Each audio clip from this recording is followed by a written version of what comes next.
Good morning everyone, welcome to civil services study practice set number 94 पर आज UPPSC के लिए और प्रैक्टिस करेंगे। इसमें हम ज्योग्राफी के प्रश्नों पर टेलीग्राम चैनल से जुड़ जाएगा। सिविल सर्विसेज स्टडी के डिस्क्रिप्शन बॉक्स में लिंक है लेटेस्ट टेस्ट का नोटिफिकेशन पाने के लिए। और इस टेस्ट सीरीज़ की भी प्लेलिस्ट बना रखी है, उसका भी लिंक डिस्क्रिप्शन बॉक्स में दे रखा है। वहाँ पर आप टेस्ट नंबर 1 से लेकर 94 तक पहुँच सकते हैं। 94 टेस्ट कंप्लीट हो गए और हर टेस्ट में 20-20 प्रश्न हैं। लगभग 2000 प्रश्न हमारे पूरे होने वाले हैं। ठीक है, 1800 पे होगी गिनती इस समय। तो चलिए स्टार्ट करते हैं। पहला प्रश्न है, निम्नलिखित में से किस द्वीप को शीप द्वीप कहा जाता है? कनारी द्वीप को, लक्ष्य द्वीप को, फरो द्वीप को, वेलिंगटन द्वीप को? यह प्रश्न यूपी पीसीएस में पूछा हुआ प्रश्न है और इसका उत्तर है फरो द्वीप। तो फरो द्वीप समूह को शीप द्वीप, ठीक है, शीप आइलैंड कहा जाता है और ये अटलांटिक महासागर में स्थित है। कितने महासागर हैं पृथ्वी पर? 5। अटलांटिक महासागर, प्रशांत महासागर, हिंद महासागर, आर्कटिक महासागर और अंटार्कटिक, जिसको दक्षिणी महासागर भी बोलते हैं। अटलांटिक को अंध महासागर भी बोलते हैं और आर्कटिक को उत्तरी महासागर भी बोलते हैं। क्वेश्चन नंबर 2 पर आ जाइए। ग्रीनलैंड निम्नलिखित में से किस देश का भाग है? ग्रीनलैंड भाग है डेनमार्क का। तो ग्रीनलैंड क्षेत्रफल की दृष्टि से विश्व का बृहत्तम द्वीप है। ग्रीनलैंड डेनमार्क के अधीन है और नूक ग्रीनलैंड का सबसे बड़ा और राजधानी नगर है, नूक। जापान का विशालतम द्वीप कौन सा है? जापान का विशालतम द्वीप है, जापान को 4 द्वीपों में बांटा गया, पूरे जापान को। इनका उत्तर से दक्षिण की ओर क्रम भी पूछ लेते हैं, पूछा भी एग्जाम में। होन्शु जापान का सबसे विशालतम द्वीप है। तो जापान मुख्यतः 4 द्वीपों होक्काइडो, होन्शु, शिकोकू और क्यूशू का समूह है। इन चारों में जो होन्शु है वो सबसे बड़ा है और जो जापान की राजधानी है टोक्यो, वो भी इसी द्वीप पर स्थित है।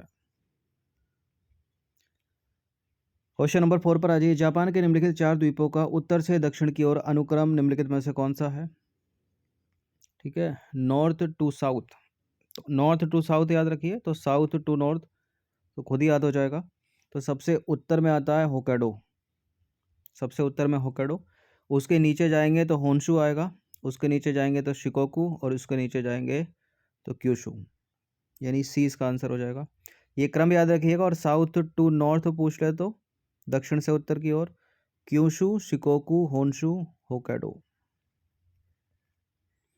तो जापान के 4 द्वीपों का उत्तर से दक्षिण की ओर सही अनुक्रम होक्काइडो, उसके नीचे होन्शु, शिकोकू और क्यूशू सबसे दक्षिण में। नंबर 5 पर आ जाइए। निम्नलिखित में से किस देश में सर्वाधिक द्वीप हैं? इसका उत्तर है इंडोनेशिया।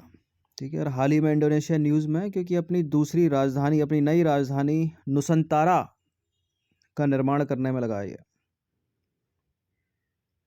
तो इंडोनेशिया के हाइड्रो ओसेनोग्राफिक विभाग के अनुसार इंडोनेशिया द्वीप समूह में 17,508 द्वीप हैं, जिनमें से लगभग 6,000 द्वीप को नाम दिया गया है और लगभग 1,000 अस्थायी रूप से बसे हुए हैं। नंबर 6 पर आ जाइए। ग्रेनाडा निम्नलिखित में से कहाँ अवस्थित है? प्रशांत महासागर, हिंद महासागर, कैरेबियन सागर या भूमध्य सागर?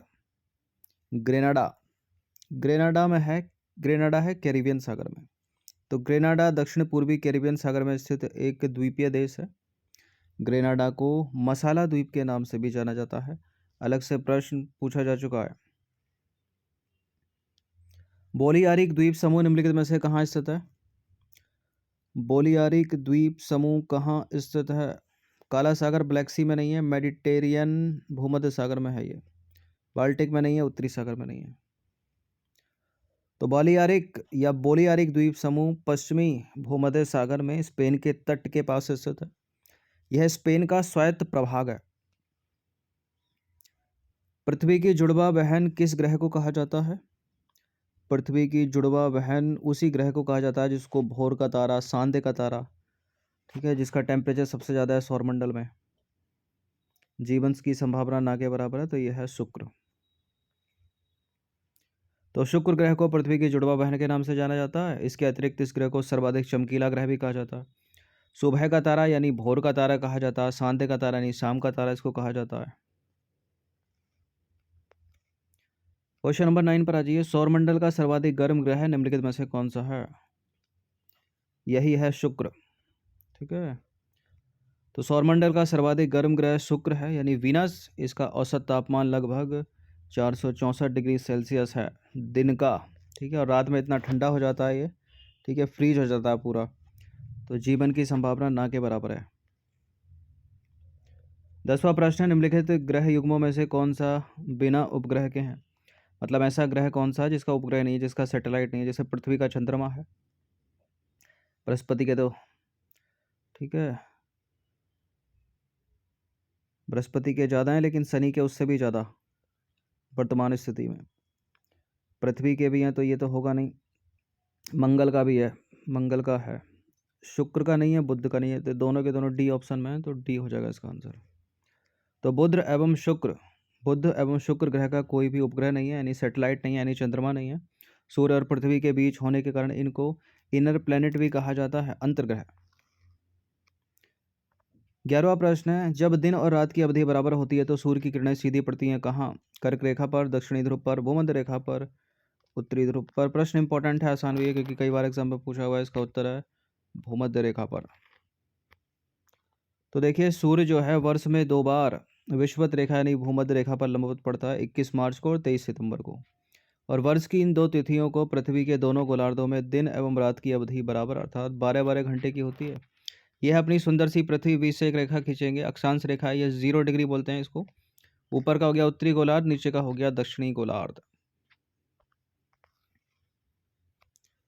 12वां प्रश्न है, पृथ्वी के परितः घूमने वाले कृत्रिम उपग्रह से बाहर यदि कोई गेंद गिराई जाती है तो क्या होगा उसका? यह है पृथ्वी, इसके चारों ओर ये सैटेलाइट घूम रहा है। अब इसके यहाँ कोई गेंद फेंक दी तो क्या होगी? वो गेंद पृथ्वी सूर्य पर चली जाएगी, चंद्रमा पर चली जाएगी, पृथ्वी पर आकर गिरेगी, या पृथ्वी के परितः उपग्रह के समान आवर्तकाल के साथ उसी की कक्षा में घूमती रहेगी। देखिए, ये पृथ्वी के परितः उपग्रह के समान आवर्तकाल के साथ उसी की कक्षा में घूमती रहेगी। ठीक है, छोटी क्लासों का प्रश्न है। तो पृथ्वी के चारों ओर घूमने वाले उपग्रह, कृत्रिम उपग्रह के बाहर गिराई गई कोई गेंद, ठीक है, कोई गेंद या कोई वस्तु जो है उस सैटेलाइट या उपग्रह के समान ही पृथ्वी का चक्कर काटने लगेगी। 13वां प्रश्न है, एक ग्रह के दिन का मान और उसके अक्ष का झुकाव लगभग पृथ्वी के दिन के मान और झुकाव के समतुल्य है, कौन सा है वो इनमें से? यूरेनस है, नेपच्यून है, शनि है, या मंगल है? वो ये है मार्स, मंगल। तो देखिए, मंगल ग्रह के दिन की अवधि और अक्ष का झुकाव पृथ्वी के लगभग समतुल्य है। मंगल ग्रह को लाल ग्रह के नाम से भी जाना जाता है। पृथ्वी की तरह मंगल ग्रह भी एक स्थलीय धरातल वाला ग्रह है। ठीक है, मंगल पर धरातल है जैसे पृथ्वी पर है ना। इसके विपरीत बृहस्पति देखा जाए, यूरेनस, नेपच्यून, इनमें ये सब गैस के गुब्बारे हैं, गैस के बादल हैं, इनमें सरफेस ही नहीं है। इसका वातावरण जो है, इसकी सतह देखने पर चंद्रमा के गर्त और पृथ्वी के ज्वालामुखियों, घाटियों, रेगिस्तान और ध्रुवीय बर्फीली चोटियों की याद दिलाती है मंगल ग्रह की जो सतह है। सौरमंडल का जो सबसे ऊंचा पर्वत है ओलंपस मोन्स, वो भी मंगल ग्रह पर स्थित है। और अपनी भौगोलिक विशेषताओं के अलावा मंगल का जो घूर्णन काल है और मौसमी चक्र है वो भी पृथ्वी के समान है। मंगल पर जीवन होने की संभावना को हमेशा से परिकल्पित किया गया है। नंबर 14 पर आ जाइए। यूरेनस सूर्य के चारों ओर परिक्रमा में कितने वर्ष का समय लेता है? 84 वर्ष का समय लेता है। देखिए, यूरेनस सूर्य के चारों ओर परिक्रमा में लगभग 84 वर्ष का समय लेता है और यह अपने अक्ष पर 17.2 घंटे में एक चक्कर पूरा करता है। निक्स एवं हाइड्रा निम्नलिखित में से किसके उपग्रह हैं? सैटेलाइट हैं या चंद्रमा हैं? प्लूटो के, शुक्र के, बृहस्पति के, या बुध के? निक्स एवं हाइड्रा। देखिए, बुध का तो कोई चंद्रमा है नहीं, अभी ऊपर देखा हमने, ना ही शुक्र का है, तो प्लूटो के होंगे या बृहस्पति के होंगे? ये प्लूटो के हैं ये। तो प्लूटो जो है सौरमंडल का एक बौना ग्रह है। ठीक है, इसको ग्रह की श्रेणी से हटा दिया गया है 2006 में। और इसके 5 उपग्रह ज्ञात हैं, जिनमें से जो निक्स है, हाइड्रा है, ये प्लूटो के ही सैटेलाइट हैं, चंद्रमा है, उपग्रह हैं। नंबर 16 पर आ जाइए। सी ऑफ ट्रांक्वालिटी निम्नलिखित में से कहाँ पर स्थित है? चंद्रमा पर। देखिए चंद्रमा पर जो पृथ्वी से काले धब्बे दिखाई देते हैं उस क्षेत्र को सी ऑफ ट्रांक्वालिटी या शांत सागर के नाम से जाना जाता है। नंबर 17 पर आ जाइए। सौरमंडल में क्षुद्र या एस्टेरॉइड छोटे खगोलीय पिंड है जो पाए जाते हैं। बुध और शुक्र के मध्य, मंगल और बृहस्पति के मध्य, पृथ्वी और शनि के मध्य या वरुण और शनि के मध्य। ये हैं छोटे छोटे एस्टेरॉइड जो चक्कर लगाते रहते हैं, ठीक है। लेकिन जब ये पृथ्वी की सतह की तरफ बढ़ने लगते हैं तो उसके वायुमंडल में आकर जलने लगते हैं। कोई इसी तरह का ही बड़ा सा एस्टेरॉइड कभी मंगल पर टकराया होगा जिसने वहाँ पर जीवन को नष्ट कर दिया। एक संभावना ये भी हो सकती है कि मंगल पर कभी जीवन था ही नहीं, ऐसे ही था वो हमेशा से। तो पृथ्वी, मंगल और बृहस्पति के मध्य पाए जाते हैं क्षुद्रग्रह एस्टेरॉइड। तो सौरमंडल में क्षुद्रग्रह मंगल और बृहस्पति के मध्य पाए जाते हैं। यह प्रश्न यूपीएससी सिविल सेवा तक ने पूछा हुआ है, याद रखिएगा इसको। नंबर 18 पर आ जाइए। निम्नलिखित महाद्वीपों में से कौन सा गोंडवाना लैंड का भाग नहीं था? देखिए दो थे ये, लॉरेंसिया और गोंडवाना लैंड, कार्बोनिफेरस युग में। तो ये तो लॉरेंसिया का पार्ट हो गया, तो गोंडवाना लैंड का होगा नहीं। गोंडवाना लैंड का दक्षिण अमेरिका, अफ्रीका, ऑस्ट्रेलिया और भारतीय उपमहाद्वीप। तो कहानी है कुछ ऐसी, कार्बोनिफेरस युग था एक, उसमें समस्त जो स्थल भाग था एक स्थल भाग के रूप में संलग्न था और इस स्थल का नामकरण पेंजिया किया गया। पेंजिया के उत्तरी भाग को लॉरेंसिया और दक्षिणी भाग को गोंडवाना लैंड कहा गया। लॉरेंसिया में उत्तरी अमेरिका, ग्रीनलैंड, यूरोप और एशिया शामिल थे, जो एक तरह से पृथ्वी का जो उत्तरी गोलार्ध है, एक है दक्षिणी गोलार्ध। तो यहाँ वाला पार्ट अधिकतर यहाँ वाला गोंडवाना लैंड में आ गया, ठीक है। कुछ ऊपर हट गया क्योंकि भारतीय महाद्वीप तो यही है।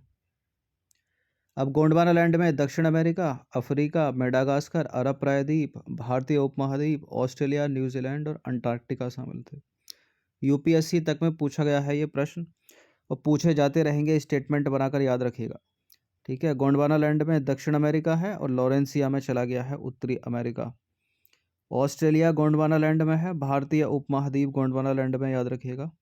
लॉरेंसिया के याद कर लीजिए ना, उत्तरी अमेरिका, ग्रीनलैंड, यूरोप और एशिया। क्वेश्चन नंबर 19 पर आ जाइए। ज्वालामुखियों में सबसे अधिक कौन सी गैस निकलती है?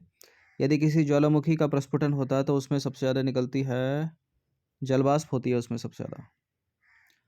तो ज्वालामुखी विस्फोट से निकलने वाली गैसों में जलवाष्प की मात्रा जो है वो सर्वाधिक होती है। और कौन कौन सी गैस निकलती हैं? ये सब निकलती हैं, कार्बन डाइऑक्साइड भी, सल्फर डाइऑक्साइड, हीलियम, जलवाष्प, अगर स्टेटमेंट बनाकर पूछा जाए तो। 20वां प्रश्न है, मोना लोआ एक सक्रिय ज्वालामुखी है, एक्टिव वोल्केनो है, कहाँ पर है ये? यह है संयुक्त राज्य अमेरिका के हवाई द्वीप का। ऑप्शन नंबर बी है इसका आंसर। तो मोना लोआ हवाई द्वीप संयुक्त राज्य अमेरिका के लगभग आधे भाग पर विस्तृत है और मोना लोहा एक सक्रिय ज्वालामुखी यानी एक्टिव वोल्केनो का उदाहरण है। ये एग्जाम में पूछ लेते हैं कौन सा सक्रिय ज्वालामुखी है, कौन सा मृत ज्वालामुखी है, कौन सा, ठीक है। तो 20 प्रश्न थे ज्योग्राफी के, वर्ल्ड ज्योग्राफी के, इनकी प्रैक्टिस एक बार कर लीजिएगा। धन्यवाद। जितने भी स्टूडेंट जो हैं वो यूके पीएससी पीसीएस वाले हैं वो भी साथ साथ प्रैक्टिस किया कीजिए इस टेस्ट से, यूपी वाले प्रश्नों को छोड़ दिया कीजिए। धन्यवाद। और जितने भी student UPSC civil services IAS का एग्ज़ाम देना चाहते हैं तो 22 फरवरी उसकी लास्ट डेट है, आप फॉर्म भर सकते हो जितनी जल्द से जल्द, ठीक है। जून में उसका एग्ज़ाम होगा यूपीएससी सिविल सेवा 2022 का, और उत्तर प्रदेश पीसीएस का भी जून में ही एग्ज़ाम होगा। फॉर्म इसी मंथ के एंड में या मार्च के पहले हफ्ते में आ जाएंगे यूपी पीसीएस के। और उत्तराखंड पीसीएस की प्रारंभिक परीक्षा अप्रैल में है, 4 अप्रैल को है, ठीक है। मतलब अप्रैल के पहले हफ्ते में है, अगर 4 एग्जैक्ट डेट नहीं हो तो। धन्यवाद।